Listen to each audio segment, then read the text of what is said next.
Hello बच्चों, मैं विनय sir Pandey classes से। और आज हम लोग इस बारिश में आपको एक गिफ्ट दे रहे हैं।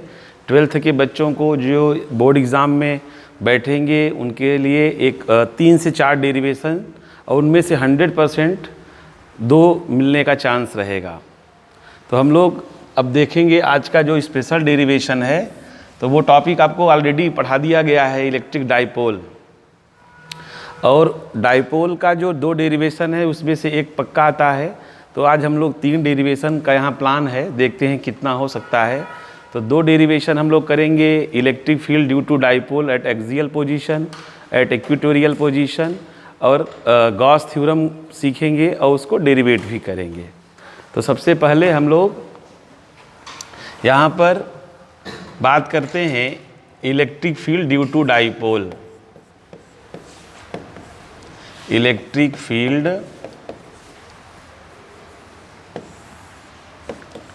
Due to dipole. डाइपोल का इलेक्ट्रिक फील्ड, इसमें फर्स्ट केस लेंगे at equatorial position. Equatorial position में हम लोग सीखेंगे, इक्वेटोरियल पोजीशन होता है अक्षीय स्थिति। अक्षीय स्थिति में हम लोग इलेक्ट्रिक फील्ड निकालना सीखेंगे। बहुत इजी वे में सीखेंगे, आप ध्यान से समझिएगा। मैं आपको कुछ तरीका भी बताऊंगा, बोर्ड एग्ज़ाम में अच्छा कैसे लिखें, मार्क कैसे आए, ये भी एक वीडियो में ले लेंगे। सबसे पहले कोई भी डेरिवेशन आता है तो डेरिवेशन से रिलेटेड सबसे पहले आप एक साइड में, मान लीजिए राइट साइड में, अथवा डायग्राम अगर बड़ा है तो आप बीच में डायग्राम बनाएंगे, अगर डायग्राम छोटा है तो आप राइट साइड में बनाएंगे। तो जैसे हम राइट साइड में या बीच में ले रहे हैं, अभी इधर या यहाँ पे बना दे रहे हैं। ये देखिए, सबसे पहले हम यहाँ पे एक डाइपोल लेंगे। ये डाइपोल के आप चार्जेस जानते हैं, -q चार्ज हो गया और ये +q चार्ज। 2 चार्जेस डाइपोल के हो गए, -q और +q। लेंथ ऑफ डाइपोल हम लोग क्या लेंगे, 2l।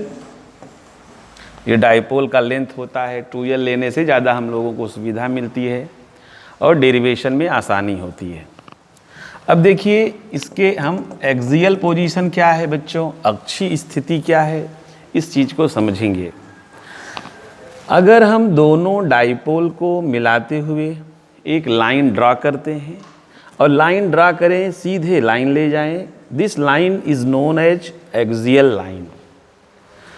अगर यहाँ पे कोई पॉइंट हम ले लें जहाँ हमको इलेक्ट्रिक फील्ड बताना है, that point is eight axial position. इसको एक्सियल पोजीशन में कहा जाता है, अक्षीय स्थिति पर यह बिंदु है। दूसरा एक केस यहाँ भी होता है, उसको बोलते हैं इक्वेटोरियल पोजीशन। इक्वेटोरियल पोजीशन होता है कि जब हम इसका बाइसेक्टर खींचते हैं, इस तरह से बाइसेक्टर खींचते हैं, तो उसको हम इक्वेटोरियल पोजीशन कहेंगे। लेकिन हम लोग यहाँ पे सिर्फ एक्सियल पोजीशन देख रहे हैं। अब आपको पता है कि यहाँ पे 2 चार्जेस हैं, तो 2 चार्जेस हैं, तो यहाँ पे जो इलेक्ट्रिक फील्ड देगा, वैद्युत क्षेत्र जो देगा, वो इलेक्ट्रिक फील्ड एक पॉजिटिव चार्ज देगा। और आपको नेचर पता होगा, नेचर ये पता होगा कि इलेक्ट्रिक फील्ड जो होगा वो पॉजिटिव चार्ज के कारण पॉजिटिव से अवे होता है। This is the electric field due to positive charge. और पॉजिटिव से अवे होगा, क्योंकि ये पॉजिटिव चार्ज है तो इलेक्ट्रिक फील्ड अवे देगा।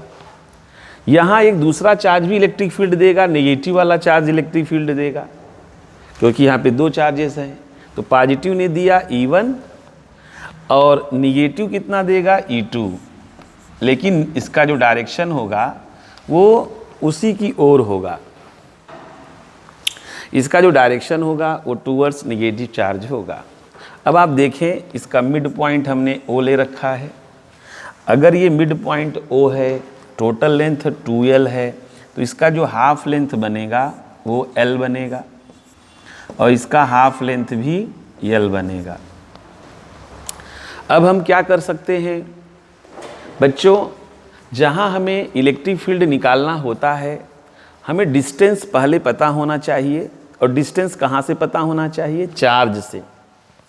चार्ज से डिस्टेंस पता होना चाहिए। तो ये देखिए, अगर आप देखिए तो पहले हम क्या करेंगे, मिड पॉइंट से इस पॉइंट का डिस्टेंस लेंगे r। डिस्टेंस हम मिड पॉइंट से r लेंगे। और डिस्टेंस मिड पॉइंट से क्यों लिया जाता है? क्योंकि यहाँ पे दो चार्जेस हैं, तो हम किसी एक से क्यों लें, इसलिए हम मिड पॉइंट से लेते हैं। ठीक है। अब बात बचती है कि यहाँ से डिस्टेंस क्या बनेगा। तो यहाँ से देखो, ये डिस्टेंस L है और ये पूरा का पूरा डिस्टेंस R है, तो ये बचा हुआ डिस्टेंस हो जाएगा R माइनस L। ये आप समझ सकते हैं, मैं फिर से समझा दूंगा आपको। देखिए, ये टोटल डिस्टेंस R है, ये L है, तो ये बचा हुआ R माइनस L होगा। मैं आपको फिर से बता रहा हूँ कि हमें चार्ज, ये चार्ज यहाँ पे इलेक्ट्रिक फील्ड देगा, तो इलेक्ट्रिक फील्ड के लिए हमें सबसे पहले डिस्टेंस पता होना चाहिए। इलेक्ट्रिक फील्ड का देखिए दो कॉन्सेप्ट होता है पॉइंट चार्ज का। यहाँ पे समझिए, इलेक्ट्रिक फील्ड होता है फार्मूला KQ/R²। तो एक तो हमें इलेक्ट्रिक फील्ड के लिए Q चाहिए, जो कि ऑलरेडी यहाँ पे पता है। दूसरा हमें R चाहिए, डिस्टेंस चाहिए। तो डिस्टेंस हमें मिल गया, पॉजिटिव चार्ज से यहाँ तक का डिस्टेंस हो गया R माइनस L। अब बात करेंगे निगेटिव चार्ज से यहाँ तक का डिस्टेंस लेंगे। तो निगेटिव चार्ज से डिस्टेंस अगर आप देखिए, ये L है, ये R है, तो टोटल डिस्टेंस बनेगा R प्लस L। तो ये आपको पूरा एक डायग्राम, फेयर डायग्राम बन गया। यहाँ तक अब क्या करना है, थोड़ा सा डायग्राम बनाना होता है बीच में, फिर एक स्टेटमेंट रिलेटेड टू डायग्राम देना होगा, तभी आपको अच्छा पूरा का पूरा मार्क्स, अगर 5 मार्क का है पूरा का पूरा मिलेगा। जैसे अब आप इसमें क्या लिखेंगे, अ dipole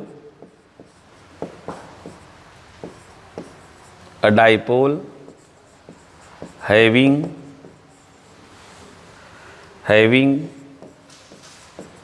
charges plus minus Q। मतलब एक डाइपोल के पास दो चार्ज है प्लस माइनस Q, एक पॉजिटिव एक negative.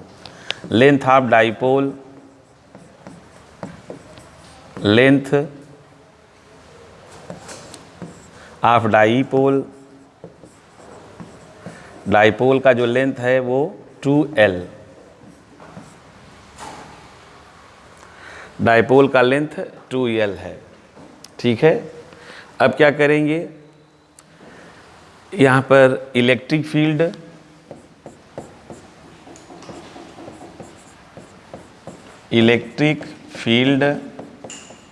Due two plus Q। कहाँ पर? एट P पर इलेक्ट्रिक फील्ड कितना होगा? P पर इलेक्ट्रिक फील्ड ये कितना देगा, ये ज़रा समझें। तो आप क्या करेंगे, देखिए E1 लिखेंगे KQ बाई यहाँ से डिस्टेंस देखिए R माइनस L का होल स्क्वायर बनेगा। समझ रहे होंगे आप, पॉजिटिव चार्ज यहाँ पे कितना इलेक्ट्रिक फील्ड देगा। अब आप देखिए इलेक्ट्रिक फील्ड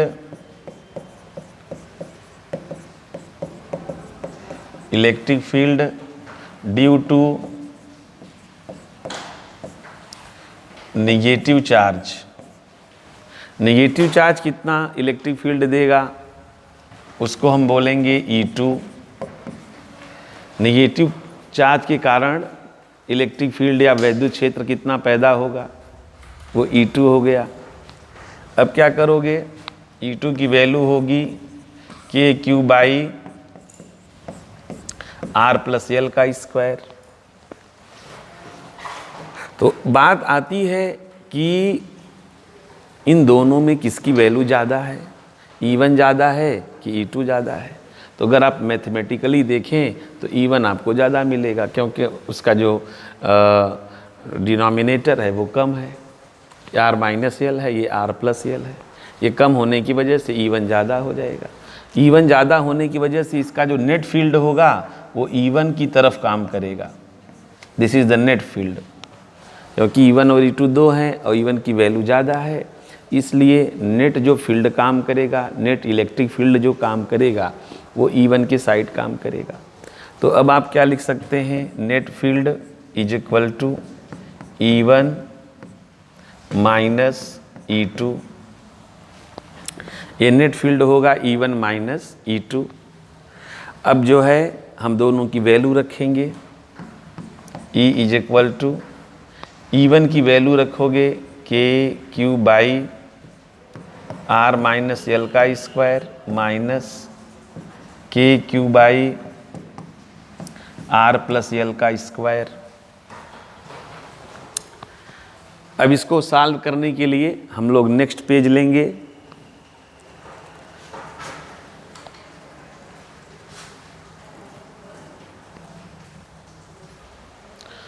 तो बच्चों हमको नेट इलेक्ट्रिक फील्ड मिला E is equal to KQ by R minus L का square minus KQ by R plus L का स्क्वायर।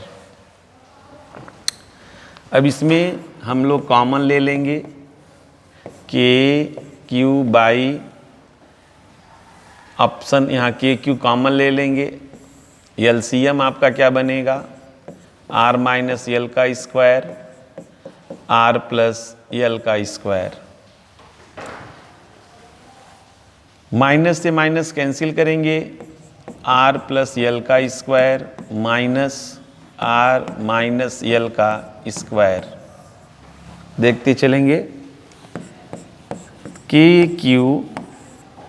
अब यहाँ पर आप नीचे देखेंगे A minus B A plus B, इसको लिखेंगे A square minus B square का होल स्क्वायर। ये बनेगा A प्लस बी का whole square, A square B square plus 2AB, फिर माइनस A माइनस बी का whole square, A square plus B square minus 2AB। अब आप देखेंगे bracket जैसे ही हम ओपन करेंगे तो R स्क्वायर से R स्क्वायर कैंसिल हो जाएगा, L स्क्वायर से L स्क्वायर कैंसिल हो जाएगा, क्योंकि माइनस इनका साइन चेंज कर देगा।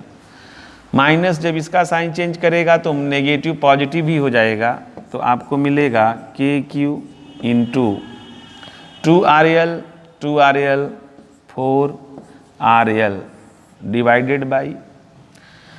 यहाँ पर मैं आपको बता दूं कि जो लेंथ ऑफ डाइपोल होता है वो डिस्टेंस से बहुत ही कम होता है, means L is much lesser than R, so L square more lesser than R square. L square बहुत ही छोटा होगा रिस्पेक्ट टू R स्क्वायर, इसलिए हम L को छोड़ देंगे, तो R का स्क्वायर और उसका स्क्वायर मीन्स R का पावर 4। अब एक R कैंसिल करेंगे तो KQ into 4L divided by R cube, ये आपको मिलेगा E। अब आप ये जान लो एक फार्मूला होता है कि 2LQ को हम लोग P कहते हैं, dipole moment. 2LQ equal to P होता है और P को कहा जाता है डाइपोल मोमेंट। तो अब देखिए 5 मार्क्स का है डेरिवेशन है, तो उसको पूरा आपको करना पड़ेगा। E इज इक्वल टू, यहाँ पे 4L को हम लिखेंगे 2 इंटू 2, तो मिलेगा E इंटू 4 को लिखेंगे 2 into 2L cube by R cube. यहाँ से ये देखिए 2L को हम P बोलते हैं, डाइपोल मोमेंट बोलते हैं, तो E इज इक्वल टू आपको मिलेगा 2L P हो जाएगा, 2 बचेगा। यहाँ पे थोड़ा मिसिंग हुआ है,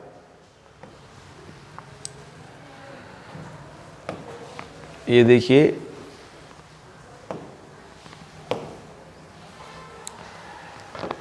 यहाँ हमें लिखना चाहिए k, तो k इंटू 2L³ को हम p बोलेंगे। यहाँ पे ये 2 बचेगा, k मिलेगा 2kp/r³। ये आपका फाइनल आंसर होगा ये। तो आप ऐसे डेरिवेशन करने के बाद आपका जो फाइनल आंसर आए उसको आप ब्लॉक में बंद कर सकते हैं, और जिससे एग्जामिनर जो भी कॉपी चेक करे उसकी जो नज़र हो वो डायरेक्ट आंसर पे पढ़नी चाहिए। तो इतना सारा वो आपका देखेगा भी नहीं, उनको जल्दी जल्दी कॉपियाँ चेक करनी होती हैं, इसलिए फाइनल आपके आंसर पे नज़र पड़ेगी तो आपको फुल मार्क्स मिलने का पूरा चांस रहेगा। अगर इसको हम वेक्टर फॉर्म में देखते हैं, इसका सदिश रूप क्या होगा, वेक्टर फॉर्म, तो E vector is equal to 2kp vector divided by r³। ये वेक्टर फॉर्म में इसका फार्मूला बनता है, क्योंकि जिस डायरेक्शन में नेट इलेक्ट्रिक फील्ड होता है उसी डायरेक्शन में हमारा डाइपोल मोमेंट होता है।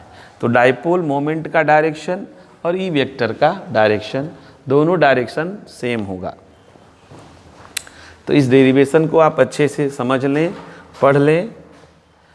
फिर हम ये इसके साथ एक दूसरा भी डेरिवेशन है, तो आज हम लोग स्पेशल ये जो क्लास कर रहे हैं वो डेरिवेशन को लेके कर रहे हैं। फार्मूला कोई भी बच्चे याद कर सकते हैं, लेकिन डेरिवेशन स्पेशली 12th जो बोर्ड अपेयरिंग स्टूडेंट हैं उनके लिए ये स्पेशल क्लास आज की रखी गई।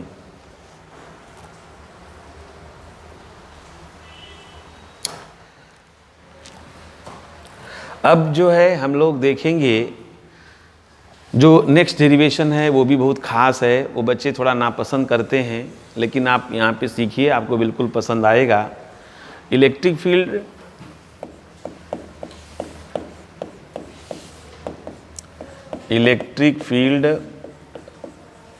Due to dipole, electric field due to dipole at equatorial position, electric field due to dipole at equatorial position. इसका मतलब होता है, इक्वेटोरियल पोजीशन को हिंदी में बोलते हैं निरक्षीय स्थिति में वैद्युत क्षेत्र।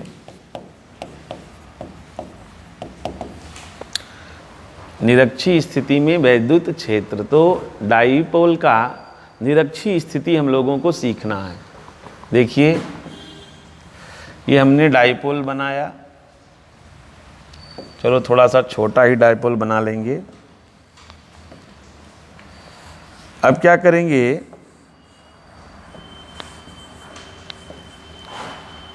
ये आपका हो गया नेगेटिव और ये हो गया पॉजिटिव। अच्छे से समझिएगा, इस डेरिवेशन का काफ़ी चांस है आने के लिए एग्ज़ाम में।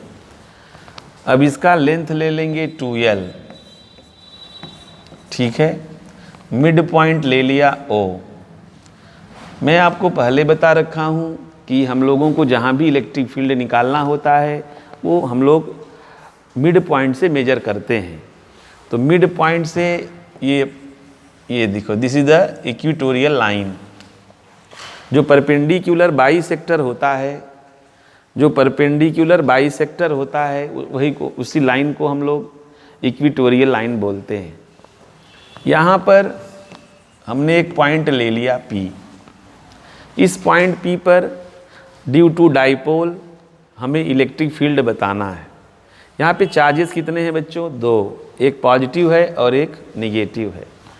अब देखते हैं कि पॉजिटिव चार्ज कितना इलेक्ट्रिक फील्ड देगा। देखिए पॉजिटिव चार्ज का इलेक्ट्रिक फील्ड देखिए कैसे होगा, वो अवे होगा, क्योंकि पॉजिटिव है ना तो ये अवे इलेक्ट्रिक फील्ड देगा। ये देखिए E1, ये डायग्राम बहुत ही अच्छे से समझ में आ जाए ना, इजी है बहुत, एक बार सुनना होता है ध्यान से। हमें फिर से समझेंगे कि इलेक्ट्रिक फील्ड P पे निकालना है और यहाँ पॉजिटिव चार्ज है और इलेक्ट्रिक फील्ड अवे देगा। बिल्कुल यही कॉन्सेप्ट हमने आपको एक्सियल में भी बताया था। दूसरी बात आती है, यहाँ नेगेटिव चार्ज कैसा फील्ड देगा, वो टूवर्ड्स देगा, अपने साइड देगा। ये E2। तो यहाँ इलेक्ट्रिक फील्ड देखिए, आपको दो इलेक्ट्रिक फील्ड नजर आ रहे होंगे, E1 और E2। ये जो डिस्टेंस है P पॉइंट का, कहाँ से, O से, ये हमने ले रखा है R। 2L इसका लेंथ है, हाफ लेंथ कितना बनेगा, L। अगर आप यहाँ पर देखें तो हमको एक्चुअल में चाहिए क्या, चार्ज से पॉइंट का डिस्टेंस, चार्ज से रिफरेंस पॉइंट का डिस्टेंस। तो ये बनेगा √R² प्लस L²। देखिए ये L है, ये R है, अकॉर्डिंग टू पाइथागोरस थ्योरम ये बनेगा R² प्लस L²। फिर यहाँ से देखिए ये डिस्टेंस और ये बिल्कुल सेम हो जाएंगे। तो आप ये देख रहे हैं कि चार्ज यहाँ जितना इलेक्ट्रिक फील्ड देगा, क्योंकि इलेक्ट्रिक फील्ड दो बात पर डिपेंड करता है, चार्ज और डिस्टेंस। तो डिस्टेंस सेम हो गया, चार्ज वैल्यू भी सेम है। इसका मतलब आपको ये पता होना चाहिए कि E1 का जो मॉडुलस वैल्यू है वो E2 के मॉडुलस वैल्यू मतलब वैल्यू के इक्वल होगी। ये आपको समझना है। मैं आपके लिए फिर से लिख दे रहा हूँ, क्योंकि एक बार जब जम जाएगा आपको ना, तो आपके अंदर एकदम खुशी की तरंगे लहराएंगी। ये देखिए, इलेक्ट्रिक फील्ड को पहले समझिए। इलेक्ट्रिक फील्ड एक वेक्टर होता है, उसमें चार्ज का साइन नहीं लेना होगा। चार्ज चाहे नेगेटिव हो चाहे चार्ज पॉजिटिव हो, चार्ज का साइन नहीं लेते हैं। दूसरी बात यह है कि वो दो बातों पर डिपेंड करती है, एक चार्ज और एक डिस्टेंस। तो यहाँ पे देखिए चार्ज दोनों के सेम हैं, साइन मत लेना। डिस्टेंस भी यहाँ से यहाँ का, यहाँ से यहाँ का सेम है। तो R same, Q same, so the value of electric field will be same. भले ही दोनों इलेक्ट्रिक फील्ड के डायरेक्शंस डिफरेंट हैं, बट दोनों का जो मैग्नीट्यूड है वो इक्वल होगा, दोनों का मैग्नीट्यूड सेम होगा। क्लियर हो गई होगी बात। मैग्नीट्यूड सेम है तो हम यहाँ पर क्या करने वाले हैं, ज़रा देखिए बच्चों। आप ये भी बात सीख लो कि वेक्टर का रिजल्टेंट निकालने का दो मेथड होता है, ये बात पक्की करेंगे आप। वेक्टर का रिजल्टेंट वेक्टर मतलब परिणामी निकालने का दो मेथड है। एक तो आप रिजल्टेंट वेक्टर का फार्मूला निकालते हैं, A² B²।